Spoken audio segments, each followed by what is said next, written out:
намоиши Тоҷикистон кишвари дараҷаҳои тиллоӣ ин намоише аст, ки даврабандии таърихии он аз замони асри биринҷ то давраи асри 10 замони тиллоии тоҷикон давлатдории Сомониёро дар бар мегирад.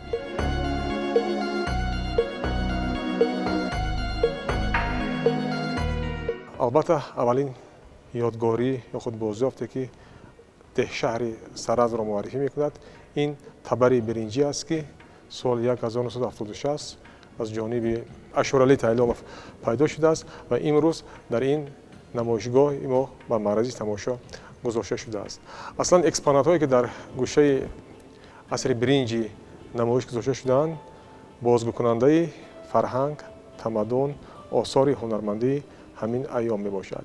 Ба ин мисол шуда метавонад бисёр пораҳои маъданҳое, ки дар ҳамин намоишгоҳ мо ҳастанд. Аз он ҷумла пораҳои лоҷвард, ки аз лоҷвар муҳраҳо ва дигар ашё омода карда мешуд.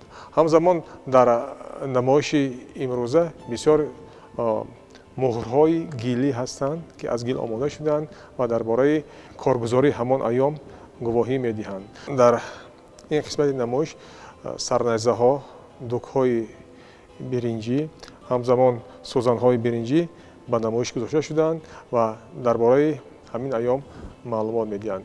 Бузургтарин бозёфте, ки дар ҳамин намоиш гузошта шудааст, ин 49 адад муҳраҳои тиллоӣ аст, ки аз қабри маликаи Сараз бозёфт шудааст ва имрӯз дар ин маърази тамошо пешниҳоди тамошобинон гардонида мешавад. Ҳамзамон як осори бисёр нозуки тиллоӣ аст, бисёр бозёфти нодир аст, яъне ороише, ки 12 гул дорад, ё худ ороиши 12 гӯша, ки маҳз дар асоси ҳамин ороиши тиллоии 12 гӯша рамзи 5500 солагии Сараз интихоб шуда буд ва дар тамоми рамзҳо ҳамин бозёфт ифода мегардад.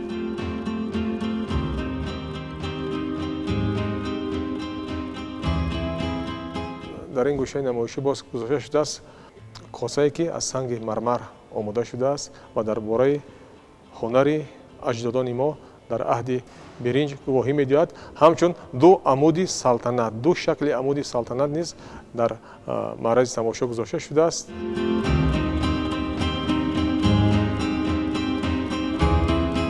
бозёфтҳо, ки мансуб ба охири асри биринҷ ҳастанд, ино ҳастанд табарҳои сангӣ, ки аз лучоби шаҳри Душанбе пайдо шуданд ва дар ин намоиш ба маърази тамошо гузошта шудаанд.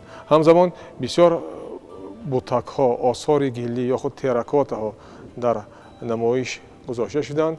Ин ҳам бошад пеш аз ҳама дар бораи эътиқодоти одамони ҳамон давра, яъне охири асри биринҷ гувоҳӣ медиҳад, ки яке аз Тандурёл ва дигаре аз дашти Хозӣ, яъне Панҷакен пайдо шуданд. Ҳамзамон бисёр як ёдгории нодире, ки дар намоиши имрӯза пешниҳоди тамошобинон мегарданд, ин ҷузъҳои тахт аст. Аз сими ганҷ пайдо шудаанд, яъне яке шакли бузро дорад ва дигаре шакли гомишро дорад, ки маҳз бо чунин тасвирҳо, бо чунин намуди ороишот тахтҳои шоҳӣ оро дода мешавад. Ва айнан чунин намуди бозёфтҳо аз исфарасҳои Конибодом низ пайдо шуданд, ки ин ҳам бошад мансуби асри 6 то милод мебошад.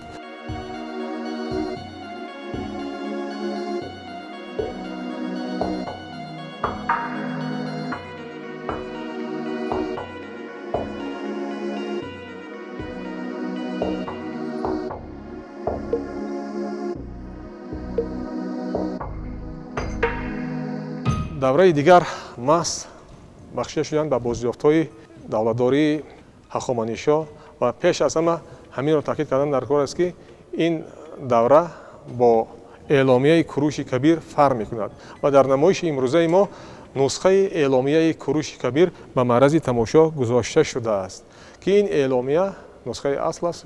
در سال 1879 در بابل در عراق امروزه از جانب باستانشناسان پیدا کرده می شود و از روی نسخه اصل 100 عدد نسخه ها آماده کرده می شوند که امروزها در آثارخانه های گوناگون جهان به معرض تماشا گذاشته شدند و همزمان درباره هنرمندی یا خود هنری زرگری باختریان قدیم بازیافت‌های خزینه امودریا گواهی می‌دهند که در این قسمت نمایش به معرض تماشا گذاشته شدند. شما در اینجا می‌بینید بسیار آویزه‌های طلایی را که با تصویر شیر تصویر شدند یا خود با تصویر سیمرغ در اونها حق شده است که پوره از طلای خالص ساخته شدند یا خود یک لوحه طلایی است که در آن مرد هنگام راه رفتن نشان داده شده است که پوره از طلای خالص آماده شده است یا خود دستپانه‌های زومورفی که با شکل قسمت نوگی آن قسمت آخری آن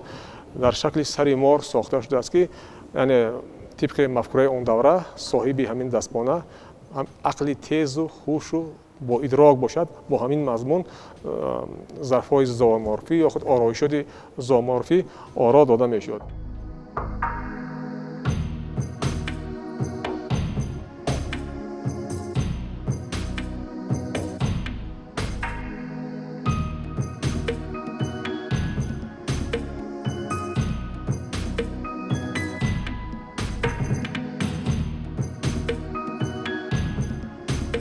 چنانکه که از نام این نمایش هم برمی‌آید تاجیکستان کشور دریاهای طلایی آثار طلایی بسیار به نمایش گذاشته شده است و در قسمت مرکزی این یک آثار خرد طلایی به دست آمده است که در داخل آن تصویر مرد دیده می شود که اشتر را برده ایستاده است. طبق روایت ها طبق نظریه های علمی این گویا همون زردشت است و معنی زردشت هم دارنده اشتری زرد می باشد که این بازیافت محض از تخت سنگین به دست آمده است. همزمان در اینجا بسیار آثار طلایی دیگر از آن جمله رشته های طلایی ورقه های طلایی به دست آمدند که با چنین رشته های طلایی گلدوزی های طلایی به انجام رسانده می شد و نمونه گلدوزی هم که از تخت سنگین بازیافت شده است در همین نمایشگاه جای خود را پیدا کرده است.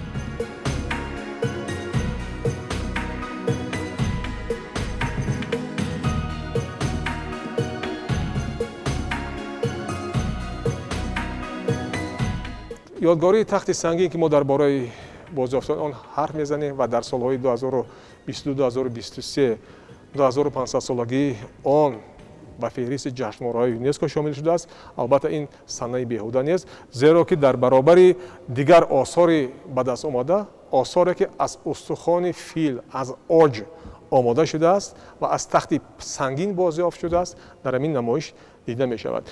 در همین نمایش تاجیکستان کشور دریاهای طلایی 18 یادگاری هست که از استخوان فیل ساخته شدند. دسته های کاردست در اینجا غلاف های شمشیر هست که با تصویرها با نقش ها آرا داده شدند.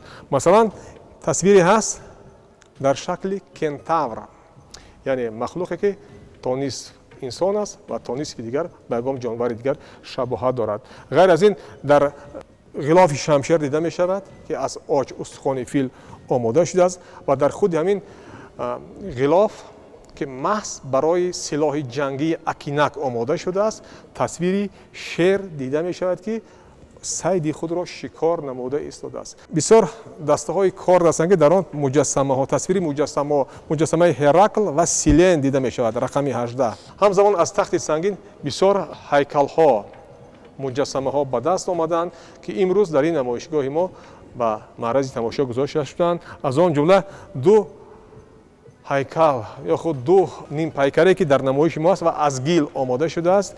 یکی تصویر مرد یونانی است و دیگری تصویر حاکم باختری. البته از روی کدام نشانه ها منسوبیت داشتن به باختریان یا به یونانیان در اینجا فرق می‌کند. پیش از همه چهره مرد یونانی طریق اروپایی آرایش داده شده است و در سر دیادم دارد. مرد باختری باشد در سر یک تک دارد و ریشی غولی سیاه و روی دراز دارد که اینم از همان бозёфт аз тахти сангин аст. ҳамзамон дар намоиши мо бисёр як ёдгории нодири дигар ба чашм мерасад, ба маърази тамошо гузошта шудааст. ин ҳам бошад дастаи шамшер ки бо чеҳраи Искандари Мақдунӣ ороста шудааст. яъне як намуди силоҳи маросимӣ ҳаст, мухайра, ки дастаи он чунин тасвир дошт. дар он сари Искандари Мақдунӣ ки аз устухони фил аз оҷ сохта шудааст дида мешавад ва инам яке аз ёдгории бисёр нодир ба шумор меравад. тибқи ривоятҳо ин олиҳаи юнонӣ кора мебошад. яъне олиҳае ё худ зане ки доимо тибқи ривоятҳо ҷавон мемонад. аммо маҳсулот гиле ки дар он истифода шудааст албатта аз маводе ки аз хоки бохтари қадим гирифта шудааст омода шудааст ва инро таҳқиқоти рентгенӣ низ исбот намудааст.